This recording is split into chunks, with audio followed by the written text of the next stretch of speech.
তাহলে আমাদের যে ডিফারেন্সিয়েশন আজকে করব সেই ডিফারেন্সিয়েশনের প্রথম যে বিষয়টা আসছে সেটা হচ্ছে কি লিমিট। এটা অলরেডি তোমরা মোটামুটি হয়তো বা করছো, আর একটু দেখো। আসলে এই লিমিটটা, তার মানে আমাদের আজকে টপিক হচ্ছে অন্তরীকরণ। অন্তরীকরণ আর ইংলিশে বলা হয় ডিফারেন্সিয়েশন। বুঝতে পারছো বিষয়টা? বাংলায় বলা হয় অন্তরীকরণ আর ইংলিশে বলা হয় ডিফারেন্সিয়েশন। তার প্রথম একটা উপাদান সেটা হচ্ছে লিমিট। লিমিট না শিখলে তো সামনে আগানো যাবে না। সেজন্য আমরা লিমিট দিয়ে শুরু করব। আসলে আমরা প্রথমে যে বিষয়টা দেখব সেটা হচ্ছে এই লিমিটটা কেন আসলো, কেন বিজ্ঞানীরা লিমিটের অবতারণা করলেন, সেই বিষয়টা আমরা দেখব প্রথমে।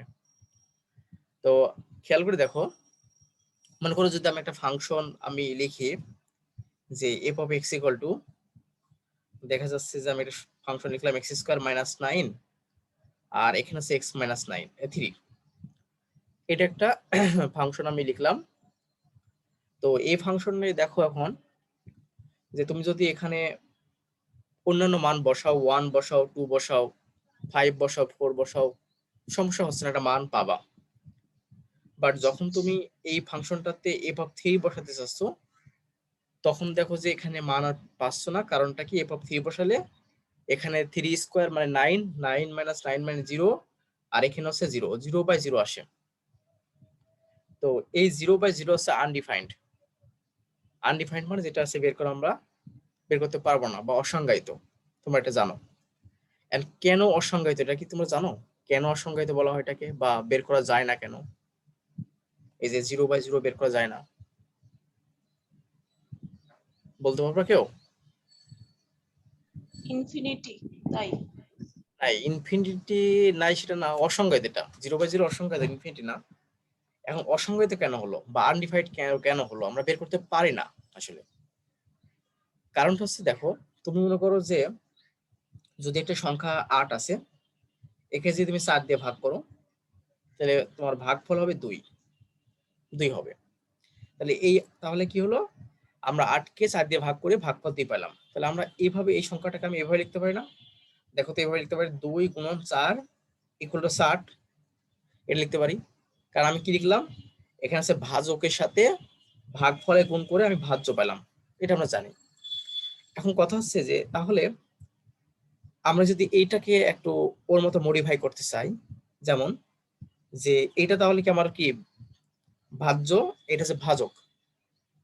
তাহলে খেয়াল করে দেখো, 0-র সঙ্গে যদি আমি 1 গুণ করি, ধরে নিলাম 1টা তার ভাগফল, 0-র সাথে 1 গুণ করে আমি কিন্তু ভাজ্য হিসেবে 0 পাই, মানে উপরেরটা পাই। দেখো এরকম মতো করে, এটা ছিল কি ভাগফল, এটা ছিল ভাজ্য। তাহলে ভাগফলের সাথে ভাজক গুণ করে ভাজ্য পেয়েছি। তাহলে এই তেমনই ভাবে আমি ধরে নিলাম এটা হচ্ছে আমাদের ভাগফল, আর এটা হচ্ছে ভাজক। তো ভাজের সাথে ভাগফল গুণ করলে ভাজ্য পাবো। এই যে ভাজ্য পেয়ে গেছি। 0-র সাথে যদি 1 গুণ করো তুমি 0 পাও, 0-র সাথে যদি 2 গুণ করো 0 পাও, 0-র সাথে যদি 3 গুণ করে পাও তাও 0 পাও। তাহলে এখানে দেখো যে মূলত কি আসতেছে, যে এখানে 1, 2, 3 এতগুলো এখানকার ভাগফল আসতেছে। শুধু এরকম না, তুমি সারাদিন যদি মানটা বসাও তাও দেখবা যে 0-র সাথে তুমি যাই গুণ করো 0-ই পাবা। তার মানে তুমি এখান থেকে এটা আসতে পারতেছো যে তোমার ভাগফল এতগুলো আসতেছে, এতগুলো। তো কখনো কি দেখছো কোনো ভাগফল এতগুলো হয়? আমি তো এখানে দেখলাম যে একটা জিনিসকে ভাগ করে আমি 2 পাইছিলাম, ভাগফল তুমি একটাই পেয়েছিলাম। কিন্তু আমি এখানে এমন একটা বিষয় দেখতেছি যে এর সাথে আমি যাই গুণ করি না কেন আমি 0 পাই, অর্থাৎ এইগুলোকে আমি তখন ভাগফল বলতেছি। তো তাহলে কি একটা জিনিসের কি এতগুলো ভাগফল হয়? ভাগফল তো আমাদের একটাই হয়। এইটা কারণে আমরা বলি যে এটা আনডিফাইন্ড। কারণ কি, এটা ভাগফল যে কত হবে সেটা আমরা কিন্তু বলতে পারি না।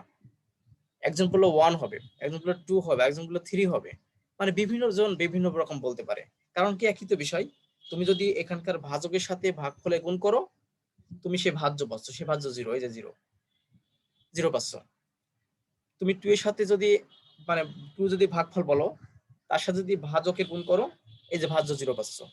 তার প্রত্যেকটা জায়গায় আমাদের এই রুলস খাটতেছে। তার মানে সেক্ষেত্রে আমি বলতে পারতেছি যে এগুলো সবই এখানকার আছে ভাগফল। তো একটা জিনিসের ভাগফল তো এতগুলো হতে পারে না, ভাগফল তো একটাই হতে পারে। যার কারণে আমরা এই ক্যালকুলেশনটাকে বলে আনডিফাইন্ড বা অসংজ্ঞায়িত। বা ক্যালকুলেশন করতে পারি না। কথা কি বুঝতে পারছো সবাই? জি স্যার।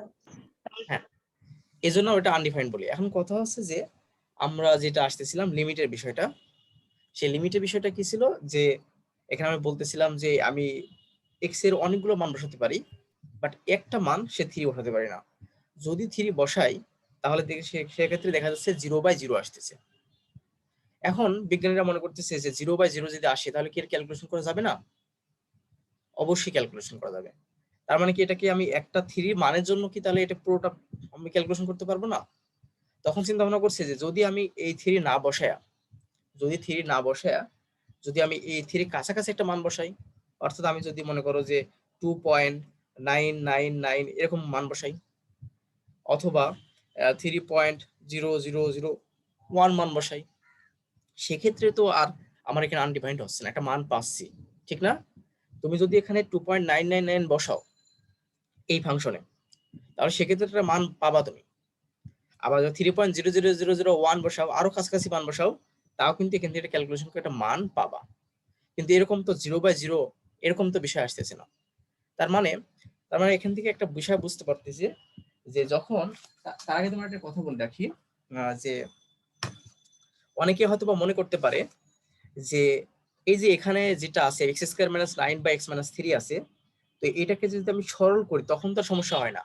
অর্থাৎ সরল করার কথা আমি যেটা বলতে চাচ্ছি, যে মনে করো যে f of x equal to, আমি যেটা বলতে চাচ্ছি ওখানে তো লেখা যায় x+3 ইন্টু x-3, এটা, আর নিচে তো x-3 আছে। তো এইভাবে কেটে দিলে থাকে কি, থাকে হচ্ছে x+3। অনেকে হয়তো বা মনে করতে পারে যে স্যার এইভাবে করলে তো মান এখন বসালে সমস্যা হয় না, কিন্তু ফাংশনের ক্ষেত্রে সমস্যা হয়। সেই সমস্যাটা কি তোমাকে আমি সেটা বলি। এখন মনে করো যে এখানে একটা সংখ্যা a আছে, তার সাথে গুণ আকারে b/b আছে। একটা সংখ্যা a, তার সাথে গুণ আকারে b/b আছে। এখন কাটাকাটি করে আমরা এভাবে যে কাটাকাটি করি তখন আসলে এর মানটা 1 হয়। তার মানে আমি কেন 1 বলতেছি, কোন সংখ্যাকে সেই সংখ্যা দিয়ে যে ভাগ করি তার মানটা হচ্ছে কি 1 হয়। তার মানে আমি এখান থেকে একটা বিষয় বলতে পারছি, এটাতে কাটাকাটি করে 1 হয়েছে, তার মানে ক্যালকুলেশন করে a ইন্টু 1 হয়েছে। মনোযোগ দাও, খুবই ইম্পর্টেন্ট কথা এগুলো। তোমরা একটু যদি খুব ভালোভাবে মনোযোগ দিলে বুঝতে পারবো না। তাহলে আমি বিষয়টা বুঝতে পারছি, কোন সংখ্যাকে কোন সংখ্যা দ্বারা ভাগ করে মানটা 1 হয়েছে, সেজন্য a ইন্টু 1 ক্যালকুলেশন করে আমরা a পাইছি, এরকম। এখন কথা হলো যে যদি আমি এইভাবে কেটে দিই, এভাবে কেটে দিই, তাহলে কেটে দিয়ে যদি x+3 নিয়ে সরল করি তাহলে এখন তো মান বসালে সমস্যা হয় না। এখন যদি আমি 3 বসাই তাহলে 3 আর 3 হয় 6, তার মানে 6 চলে আসতেছে, এখানে 6 চলে আসতেছে। এখন কথা হচ্ছে যে এইভাবে কাটতে পারবো না ফাংশনের ক্ষেত্রে। কেন কাটতে পারবো না? কারণটা হচ্ছে দেখো, যখন আমি এখানে 3 বসালাম, অর্থ হলো কি, অর্থ কেটে দিলাম ঠিক আছে, অর্থ হলো যে উপরে 0 নিচেও 0, কারণ এখানে 3 বসালে এখানে 0 হয়, এখানেও 0 হয়। তার মানে আমি যেটা বোঝাতে চাচ্ছি তোমাদেরকে দেখো, x+3 ইন্টু 0 বাই হচ্ছে 0, এই 0টাকে আমি এই 0 করলাম। মানে যখন তুমি 3 বসাবা তখন তো 6 পাবা, ঠিক আছে বুঝলাম, বাট কাটাকাটি কখন করতেছো, যখন 3টা বসাই দিচ্ছ তখন বোঝা যাচ্ছে যে x+3টা রাখলে এখানে 3 বসাই দিলে 3 - 0 মানে এটা 0, আর 3 - 0 মানে 0, এটা হয়। তো এখন কখনো কি এই 0 আর 0 কে কাটলে কি কখনো 1 হবে? কারণ আমরা দেখে আসলাম যে 0/0 মানে আনডিফাইন্ড, তো কখন তো 1 হবে না। কারণ আমরা বলে আসলাম যে এখানে এরকম একটা বিষয় যে যদি b/b হয় তখন তার মান 1 হয়। তার মানে তুমি যখন 3 এখানে বসাচ্ছো তার মানে বোঝাচ্ছে যে উভয় পক্ষকে তুমি 0 0 দ্বারা ভাগ করে দিছো বা 0 0 কাটছো। এই যে উপরে 0 নিচে 0 কিভাবে কাটবা? এভাবে কাটা যায় না। তার মানে এটা আমরা ক্যালকুলেশন, হ্যাঁ বলো। না স্যার, হ্যাঁ, কি কি না? না স্যার, কিছু বলার নেই। ও, কিছু বলার নেই, হ্যাঁ। তোমরা কি বুঝতে পারতেছো বিষয়টা? জি স্যার। জি স্যার। হ্যাঁ। তাই এখন আমরা যদি এভাবে কেটে দিই, তার মানে এটাকে কাটতে পারবো না। কারণটা হচ্ছে এই জন্যই কাটতে পারবো না যে যখন আমি মানটা 3 বসাবো তখন বোঝাচ্ছে যে আমি 0 কে 0 কাটতেছি, 0 দ্বারা 0 কে কাটতেছি, আর 0 কে তো 0 দ্বারা কাটতে পারবো না। 0 কে যেহেতু 0 দ্বারা কাটতে পারবো না তার মানে হচ্ছে আমাদের এভাবে সরল করে মানটা বসানো যাবে না, ঠিক আছে? এখন বিজ্ঞানীরা দেখতেছে যে যেহেতু এটার মান বের করতে পারতেছি না, কিন্তু যদি কাছাকাছি একটা মান বসাই তাহলে কিন্তু একটা মান বের করতে পারি। যদি আমি 2.99 বসাই তাহলে কিন্তু এটা ফাংশন থেকে একটা মান আসে। দেখা যাচ্ছে যে তোমার 2.99 বসালে ক্যালকুলেশন করে মানটা আসে তোমার 5.999 এরকম এরকম মান আসে, এরকম মান আসে। আবার যদি তুমি এই ফাংশনটাতে 3.001 বসাও সেক্ষেত্রে কিন্তু এই মানটা আবার আসে হচ্ছে কত 6.001। দেখো তো প্রিয় শিক্ষার্থীদের বিষয়টা বোঝো নাকি? যদি আমি এই মানটা বসাই তাহলে আমি এই মানটা পাই বললাম, আর যদি এই মানটা বসাই তাহলে কিন্তু আমি এই মানটা পাই। তার মানে এখন বিষয়টা হচ্ছে যে এটা দেখতেছি যে যদি আমি 3 না বসাই তার কাছাকাছি মান বসাই, 3 না বসাই যদি কাছাকাছি না মান বসাই তাহলে কিন্তু এটা ফাংশনটাকে আর অগ্রাহ্য করা যাচ্ছে না, ফাংশনটা একটা ক্যালকুলেশন করে একটা মান পাওয়া যাচ্ছে। তাহলে এখন দেখো তাই মান যত, তার মানে কি এখন যদি এই যে 3 মানটাকে যদি আমি এ ধরি, এই 3টাকে যদি এ ধরি তাহলে এখন খেয়াল করে দেখো তো মূলত এখানে আসলে কি আসতেছিল, যদি আমি তার মানে এখানে লিমিটের যে অবতারণা সেটা আসলো যে আসলে যে আমি এই মানটা 3-এর কাছাকাছি নিতেছি, মানে এক্স্যাক্টলি 3 না 3-এর কাছাকাছি নিতেছি। এখানে 3 দিলে তো এটা আনডিফাইন্ড হয়ে যাচ্ছে। তা আমি করতেছি কি এই যে এখানে এই যে মানটা নিতেছি এই মানটা নিতেছি সেটা 3-এর কাছাকাছি। তাহলে মূলত আমরা এটাকে এইভাবে লিখতে পারতেছি, যদি লিমিটের মানটা তখন লিমিট আসছে, লিমিটটা কি যে মানটা আমি একদম এক্স্যাক্টলি ওইটা নিতেছি না, জাস্ট ওর কাছাকাছি একটা মান নিতেছি। মনে করো যখন আমি এর কাছাকাছি একটা মান নিব তখন আমাদের যে ফাংশনটা দেওয়া ছিল তখন এর একটা লিমিটিং ভ্যালু পাবো। লিমিটিং ভ্যালু বলতে বোঝাচ্ছে যে যখন দেখো খেয়াল করে যখন 2.99 বসেছি তখন কিন্তু এই মানটা এইটা পেয়েছি, যখন 3.001 বসিয়েছি তখন কিন্তু মানটা আমি এইটা পেয়েছি। অর্থাৎ এই দুইটা মান কিন্তু একটা নির্দিষ্ট একটা মানের কাছাকাছি যাচ্ছে। সে মানটা কোনটা? এই মানটা 6 এর কাছাকাছি যাচ্ছে। এই 6টাকে বলবো তখন হচ্ছে লিমিটিং ভ্যালু বা সীমাস্থ মান। কথা কি বোঝা গেছে? এই যে মানগুলো বসাচ্ছি আমি 2.999 3.001 এসব মান বসানোর কারণে দেখা যায় তুমি যদি আরো মানে মান বসাও কাছাকাছি মান বসাও, যেমন এখানে যদি আমি কাছাকাছি মান 3.000000001 বসাই তাহলে কিন্তু এই মানটা 0.6.0000001 হবে। অর্থাৎ এই মানটা একটা লিমিটিং ভ্যালু বা একটা সীমাস্থ মানের দিকে অগ্রসর হবে। সেই মানটা কত 6 এর দিকে অগ্রসর হবে, 6 দিকে অগ্রসর হবে। তার মানে আমি যতই এটা 3-এর কাছাকাছি নিয়ে যাচ্ছি তত এই ফাংশনটার একটা লিমিটিং ভ্যালু সেটা 6-এর কাছাকাছি যাচ্ছে, 6-এর কাছাকাছি যাচ্ছে। তার মানে আমরা এই লিমিট যখন তোমার ব্যবহার করতেছি অর্থাৎ x এর মানটা যখন 3-এর কাছাকাছি নিয়ে যাচ্ছি তখন আমরা এখান থেকে এই যে ফাংশনাল ভ্যালুটা এই লিমিটিং ভ্যালু সেটা আমি পাচ্ছি কি 6। কথা কি বুঝতে পারছো বিষয়টা? তখন এটাকে আমরা লিমিট বলতেছি। তার মানে লিমিট এখান থেকে বিষয়টা এটা বলতে পারছি যে যখন একটা মান আমরা হচ্ছে তার মানে লিমিটের অবতারণা কিভাবে আসলো, যে যখন দেখলাম যে একটা ক্যালকুলেশন করে 0/0 আসতেছে তখন সেটা থেকে আমরা রেহাই পাওয়ার জন্য তার কাছাকাছি একটা মান নিতেছি। যখন কাছাকাছি একটা মান নিতেছি তখন আমাদের যে ফাংশনাল ভ্যালুটা যে পাচ্ছি সেটা ঠিক এক্স্যাক্টলি ওই মানটাই পাচ্ছি না, ওই মানের কাছাকাছি একটা মান পেয়ে যাচ্ছি, ওই মানের কাছাকাছি একটা মান পেয়ে যাচ্ছি। যেহেতু কাছাকাছি একটা মান পেয়ে যাচ্ছি তখন আমরা ক্যালকুলেশনটা ওই মানটা আমি নিয়ে নিচ্ছি। আর এই মানটাকে তখন আমরা বলতেছি লিমিটিং ভ্যালু, তখন আমরা এটাকে বলতেছি লিমিটিং ভ্যালু। আর তার মানে এখানে বোঝাচ্ছি যে এই লিমিটের অর্থ বোঝাচ্ছি যে এক্স এর মানটা যখন 3-এর কাছাকাছি হবে তখন এর মানটা হবে কি 6। এইভাবে তোমার লিমিটের উৎপত্তি। কারণ আমরা করতেছি কি এখানে 3 নিতেছি না, 3-এর কাছাকাছি একটা মান নিতেছি। তোমরা কি বুঝতে পারছো বিষয়টা? জি স্যার। তার মানে আমরা যদি জি এভাবে না স্যার। লিখে একটা যদি সংজ্ঞা আকারে লিখতে চাই, যদি বলতে চাই যে এভাবে যদি এক্স যদি এর দিকে অগ্রসর হয়, যদি এক্স যদি এর দিকে অগ্রসর হয় তাহলে এই যে এফ অফ এক্সটা ফাংশনাল ভ্যালুটা সেটা যদি এল এর দিকে অগ্রসর হয়, এল বলতে বলতে যাচ্ছি যে একটা নির্দিষ্ট একটা মানের দিকে অগ্রসর হয়, লিমিটিং ভ্যালুর দিকে অগ্রসর, যেমন এখানে 6 এর দিকে অগ্রসর হলো। যেমন খেয়াল করে দেখো যখন আমি এখানে 2.99 বসেছিলাম তখন কিন্তু 5.99 পাইছিলাম, যখন 3.00 বসেছিলাম তখন কিন্তু 6.001 পাইছিলাম। তার মানে এরা দুইজনেই কিন্তু একটা নির্দিষ্ট একটা মানের দিকে যাইতেছিল, এই নির্দিষ্ট মানটাকে তখন বলছিলাম কি লিমিটিং ভ্যালু। ঠিক আছে? তাহলে আমরা একটা সংজ্ঞা আসতে পারি, সংজ্ঞাটা এভাবে, যখন এক্স এর মানটা একটা নির্দিষ্ট মানের দিকে অগ্রসর হয় তখন এই ফাংশনাল ভ্যালুটা বা ফাংশনটা এও একটা নির্দিষ্ট মানে থেকে অগ্রসর হয়, তখন আমরা সংখ্যাটা লিমিটের সংখ্যাটা এভাবে দিতে পারি, তখন limit x tends to A F of x equal to হচ্ছে কি এল, তখন আমরা এটাকে লিখতে পারি। এইটা আছে লিমিটের সংজ্ঞা। বুঝতে পারছো বিষয়টা?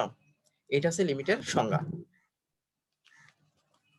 তারপর আমরা লিমিটটা কেন আনলাম? লিমিটটা আনলাম যে যেটা আনডিফাইন্ড যেটা হতেছিল, সে আনডিফাইন্ড থেকে রেহাই পাওয়ার জন্য বা ওটা থেকে একটা ক্যালকুলেশন নিয়ে আসার জন্য আমরা লিমিটটা নিয়ে আসলাম। কি বুঝতে পারছো বিষয়টা? জি স্যার। হ্যাঁ।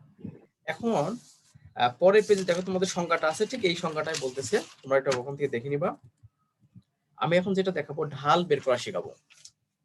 তোমরা তো অলরেডি ঢাল বের করা শিখছো, ওই যে ই থেকে সরলরেখা থেকে যে ওয়াই অক্ষের পরিবর্তন বা এক্স অক্ষের পরিবর্তন। তো আমরা এখন যেটা শেখাবো হচ্ছে ঢাল। এখন কথা হলো যে তুমি যখন একটা সরলরেখার ঢাল বের করতে চাও তখন কি হয় আসলে? তখন আসলে হয় কি, একটা বিন্দু দুইটা বিন্দু দিয়ে থাকে, সে সরলরেখা থেকে শিখে আসছো, সেই দুইটা বিন্দুর হচ্ছে যেটা বের করো সেটা হচ্ছে যে ওয়াই অক্ষের পরিবর্তনটা বের করো, অর্থাৎ এখান থেকে যেটা বের করো যেভাবে ওয়াই অক্ষের পরিবর্তন বা হচ্ছে এক্স অক্ষের পরিবর্তন, এর থেকে তুমি ঢালটা বের করে নাও, ঠিক না? তো এখন বিষয়টা হচ্ছে যে বুঝতে পারছো বিষয়টা, যদি একটা সরলরেখা ঢাল বের করতে চাও, তুমি সরলরেখা থেকে শিখে আসছো, সেটা দুটো পয়েন্ট দেওয়া থাকে এরকম, সে পয়েন্ট দেওয়া থাকলে সেক্ষেত্রে তোমরা করো কি, এখানে ওয়াই অক্ষের পরিবর্তনটা বের করে নাও, অর্থাৎ তুমি বলো যে Y two minus Y one by X two minus আছে এক্স ওয়ান, এটা হচ্ছে ঢাল। তো একটা সরলরেখার ঢাল বের করার ক্ষেত্রে খুবই সোজা, দুইটা পয়েন্ট বের করলে এভাবে আমরা বের করি, এবং এই সরলরেখার ঢালটা সব জায়গায় সমান থাকে, মানে তুমি এই পয়েন্টে ঢাল এই পয়েন্টে ঢাল সব জায়গায় কিন্তু দেখবা যে এই সরলরেখার ঢালটা সমান থাকবে। কিন্তু বক্ররেখার ক্ষেত্রে কি হয়, মনে করো একটা বক্ররেখা আমি আঁকলাম, দেখা যাচ্ছে একটা বক্ররেখা আমি আঁকলাম, এটা বক্ররেখা। তো আমি এখন এর ঢালটা বের করতে চাচ্ছি, এই বক্ররেখার যে কোনো একটা বিন্দুতে একটা ঢাল আমরা বের করব। তো খেয়াল করে দেখো যে আমি এখানে একটা পয়েন্ট নিলাম আর এখানে একটা পয়েন্ট নিলাম, এই পয়েন্টের নাম দিলাম পি নট আর এটার পয়েন্টের নাম দিলাম পি ওয়ান, দিয়ে এই রেখাটা একটা সংযোগ করে দিলাম। এটা যদি পিছন দিয়ে বর্ধিত করো এইভাবে হয়ে যায়। কথা কি বুঝতে পারছো? তার মানে এটা একটা সরলরেখা হয়ে গেল, যার দুইটা পয়েন্ট আছে, এটা পি নট এটা পি ওয়ান। আর এখান থেকে আমরা এইটুকের মান, তার মানে এখান থেকে এই যে এইটুকের মান ধরলাম এক্স ও এক্স নট, আর এখান থেকে এইটুক ধরে নিলাম হচ্ছে এক্স ওয়ান। দেখো বুঝো নাকি? তাহলে তোমরা এটা বুঝতে পারতেছো, তাহলে এই পয়েন্টটা তাহলে কত হতে পারে আমার? তাহলে এই পয়েন্টটা অবশ্যই এফ অফ এক্স ওয়ান হবে না? জি স্যার।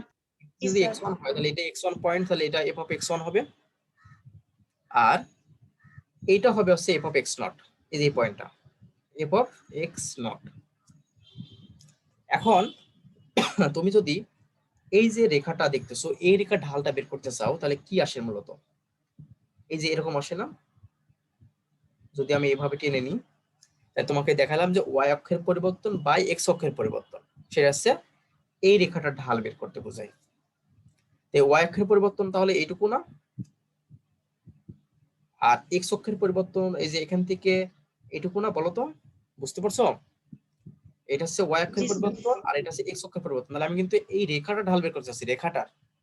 তাহলে এই রেখাটা ঢাল বের করতে চাইলে সেক্ষেত্রে আমার ঢাল কি হবে? তাহলে আমি ঢাল রেখাটা কিন্তু, হ্যাঁ আমি কিন্তু তোমাকে বারবার বলতেছি এই রেখাটা ঢাল কিন্তু বের করতে চাচ্ছি এখন আমি।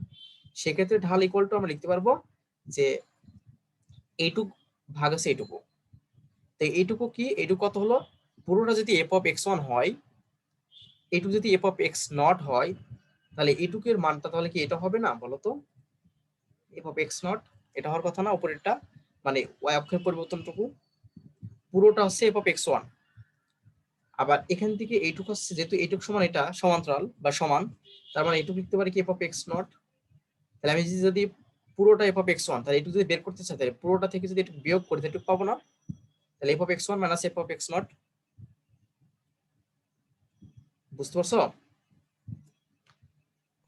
জি স্যার। জি স্যার। ওয়াই অক্ষের পরিবর্তন গেল। এখন এই তারপর লিখবো আমি এক্স অক্ষের পরিবর্তন, তাহলে এক্স অক্ষের পরিবর্তন কতটুকু? দেখো আমি বললাম এইটুকু এক্স অক্ষের পরিবর্তন, পুরোটা আছে এক্স ওয়ান, তা থেকে যদি আমি এক্স নট বিয়োগ করি তাহলে এটুকু পাবো না। তার মানে আমি এখানে লিখতে পারি কি x one minus x not. তাহলে আমি এখন যেটা বের করলাম সেটা হচ্ছে কি এই রেখাটার আছে ঢাল, এই রেখাটা ঢাল বের করলাম। একদম ক্লিয়ার হও, তাহলে আমরা যেটা বের করলাম সেটা হচ্ছে এই রেখাটার ঢাল। এখন কথা হলো যে আমি যদি এই পি ওয়ান পয়েন্টটাকে আস্তে আস্তে পি নটের দিকে অগ্রসর হই, দেখো এই পি নট ওয়ানটাকে আস্তে আস্তে আমি পি ওয়ানের দিকে নিয়ে যাচ্ছি, পি ওয়ানের দিকে নিয়ে যাচ্ছি, পি ওয়ানের দিকে নিয়ে যাচ্ছি। তো যদি পি ওয়ানের দিকে নিয়ে যেতে চাই তাহলে আমি বিষয়টা বলো তো দেখি। তাহলে এই যে এফ অফ এক্স ওয়ানটা যে দেখছো সেটা অবশ্যই এফ অফ এক্স নট এর কাছাকাছি চলে আসবে বা উপরে পড়ে যাবে, মনে করো পড়বে না? জি স্যার। তাহলে এই যে রেখাটা যেটা দেখতেছো ওই রেখাটা তো অগ্রসর হবে, অগ্রসর হবে না? তুমি যদি এই পয়েন্টটাকে আস্তে আস্তে আস্তে কাছাকাছি নিয়ে আসো তখন তো এই রেখাটা তো আস্তে আস্তে চেঞ্জ হবে। এই রেখাটা চেঞ্জ হয়ে আস্তে আস্তে আস্তে আস্তে এই পয়েন্টে যদি মিলাই দাও তখন এখানে একটা স্পর্শক অঙ্কিত হয়। জানো কি এটা? তোমরা যখন বৃত্ত তখন শেখনি, আসলে একটা স্পর্শককে একটা ছেদককে মনে করো একটা ছেদক যদি হয়, মনে করো একটা বৃত্ত নিলাম, এটা যেটা ছেদক হয়, এই ছেদককে কখন স্পর্শ করা যাবে বলতে পারবা?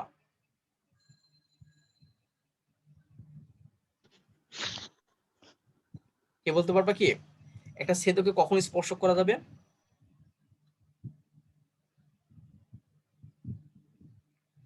দেখো একটা ছেদককে তখনই স্পর্শ করা যাবে যদি এই মনে করো এখানে দুইটা পয়েন্ট আছে, এটা একটা ছেদক বলা হয়। যদি একটা কোনো কিছুকে দুইটা বিন্দু ছেদ করে সেটা হচ্ছে ছেদক, আর একটা বিন্দু স্পর্শ করে সেটা স্পর্শক। তো এই যে ছেদকটা দেখতেছো সেই ছেদকটা আস্তে আস্তে যদি আমি এদিকে নিয়ে আসি, মনে করো যদি এই এখানে এখানে নিয়ে আসি এই পয়েন্টটাকে, তাহলে রেখাটা এরকম হয়। যদি এই রেখাটাকে আস্তে এই পয়েন্টটাকে আস্তে আস্তে আস্তে আস্তে আমি এখানে নিয়ে আসি তখন রেখাটা এরকম হয়। আর যখনই এই পয়েন্টটাকে একদম কাছাকাছি এই পয়েন্টে কাছাকাছি নিয়ে আসবো তখন ঠিক এই বিন্দু দিয়ে একটা রেখা চলে যাবে, এই রেখাটার নাম আছে ছেদক। কথা কি বুঝতে পারছো বিষয়টা? মানে বিষয়টা ওই ছেদক, সরি এই রেখাটার নাম আছে স্পর্শক। এখানে যে ছেদকটা ছিল, এই ছেদকটা যখন আমি এখান থেকে এই পয়েন্টে কাছাকাছি নিয়ে আসলাম তখন একটা এরকম ভাবে একটা রেখা চলে যাবে, আর এই রেখাটার নামে আছে স্পর্শক রেখা। তো আমাদের এখানে যে এইটা যে ছেদক ছিল এই পি ওয়ান পয়েন্টে আস্তে আস্তে আস্তে আস্তে আমি পি নটের পয়েন্টের দিকে নিয়ে আসতেছি। যখন পি নট পয়েন্টের দিকে নিয়ে আসি তখন এই ছেদক রেখাটা আর ছেদক থাকবে না, তখন সেটা হয়ে যাবে কি স্পর্শক। কথা কি বুঝতে পারছো বিষয়টা? তখন সেটা হয়ে যাবে কি স্পর্শক, তখন হবে কি এটা এই যে এটা তখন স্পর্শক হয়ে যাবে। তাহলে কখন স্পর্শক হলো?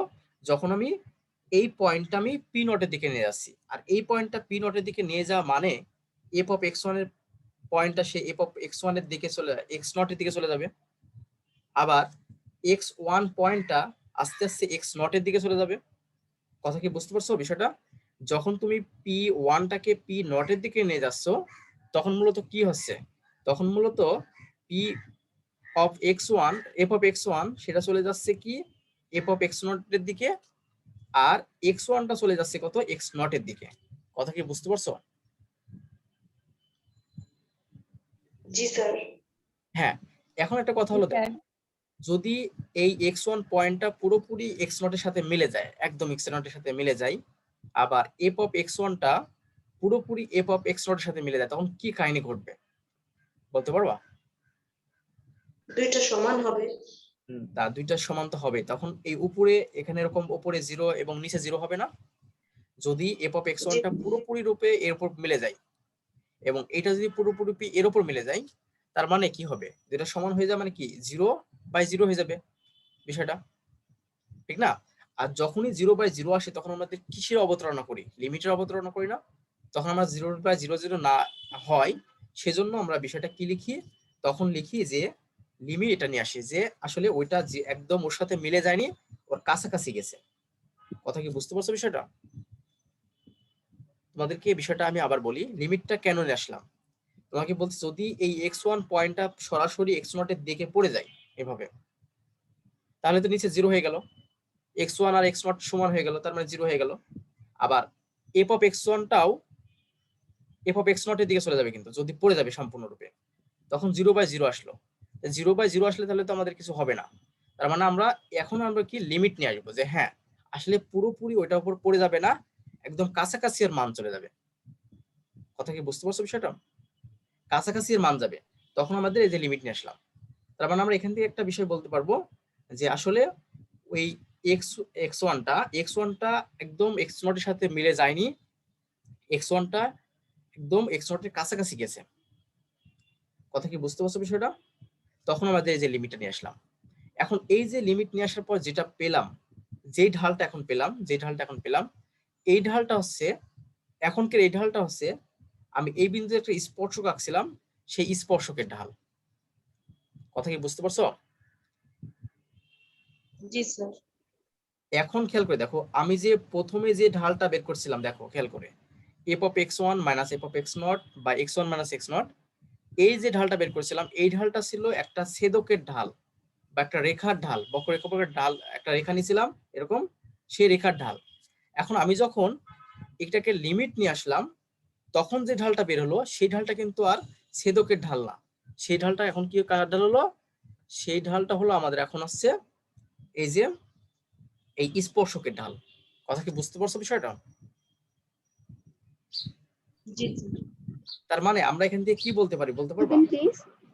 তার আমরা এখান থেকে একটা বিষয় বলতে পারি যে যখন আমি এরকম করে limit x A one tends to x not এটা যখন লিখবো, তখন বলতে পারছি যে আসলে একটা বক্ররেখার একটা নির্দিষ্ট বিন্দুতে একটা স্পর্শকের ঢালটা আছে এটা।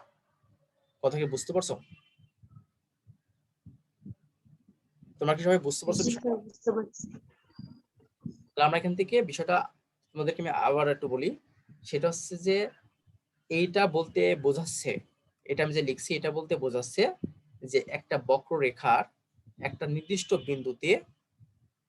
নির্দিষ্ট বিন্দুতে হচ্ছে স্পর্শকের ঢাল, এটা বলতে এই লিমিট এই ঢালটা বলতে এটা বোঝাচ্ছে। আর আগেকার ঢালটা যে লিখছিলাম সেটা হচ্ছে একটা ছেদকের ঢাল। কথায় ক্লিয়ার হয়েছে সবাই? স্যার, হ্যাঁ বলো। এফ অফ এক্স ওয়ান এটা পি ওয়ান থেকে ওয়াই অক্ষ পর্যন্ত দাগটা হবে না? আপনি তো পি ওয়ান থেকে উপরে আরো নিচে হবে না দাগটা? কোনটা নিচে হবে এফ দাগ? Of x one, F of F x of one x one. নিচে হবে মানে আমি বলছি এই পর্যন্ত হবে, তুমি বলছো এই পর্যন্ত হবে, নাকি এটা এই পর্যন্ত বলতেছো? না, আরো আরো নিচে ওয়াই অক্ষ পর্যন্ত হবে এটা বলতেছি। অক্ষ পর্যন্ত হবে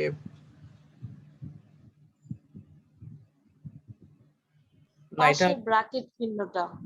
এই যে ব্র্যাকেট চিহ্নটা আমি এই যে এফ অফ এক্স ওয়ান, এটা এফ অফ এক্স ওয়ান দিনই আমি এফ অফ এক্স ওয়ান তো পুরোটা, এই যে এই পুরোটা এফ অফ এক্স ওয়ান, তুমি হয়তো জি স্যার, দেখো না ওইটাই এটা। বলতেছি। না এটা দেখো না এটা, আমি তো প্রথমে এফ অফ এক্স ওয়ান লিখছিলাম, পরবর্তীতে আমি জাস্ট বললাম যে ওয়াই অক্ষের পরিবর্তন যখন তখন হচ্ছে এইটুকু, আমি সেটা বলছি।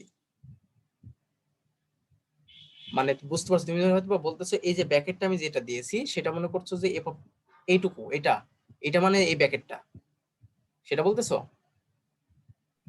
না স্যার, আমি বলতেছি যে এফ অফ এক্স ওয়ান দাগটা ওয়াই অক্ষ একেবারে নিচ পর্যন্ত যাবে না সেটা বলতেছি। হ্যাঁ অবশ্যই, ঠিক এই যে পর্যন্ত যাবে, এই হ্যাঁ পর্যন্ত হ্যাঁ, এক্স ওইটার অক্ষ কথা পর্যন্ত, এক্স অক্ষ পর্যন্ত, হ্যাঁ অবশ্যই এই পর্যন্ত যাবে। এটা যাবে এ পর্যন্ত, এটা যাবে এ পর্যন্ত, আমি বের করছি এখান থেকে এইটুকু।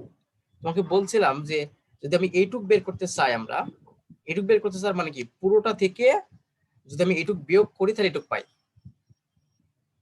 পুরো অংশ থেকে যদি আমি এইটুকু বিয়োগ করি তাহলে এইটুকু পাই। তাহলে পুরো অংশটা হচ্ছে এফ অফ এক্স ওয়ান, এই যে পুরো অংশ f of x one minus, আর এইটুকু আছে এফ অফ এক্স নট, সেটা আমি বিয়োগ করেছি, তার মানে এইটুকু আমরা পেয়েছি।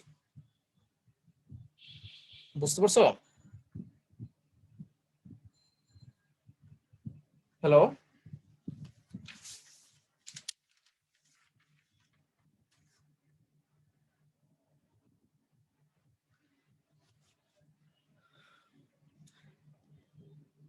হ্যালো, তোমরা কি সবাই বুঝতে পারছো?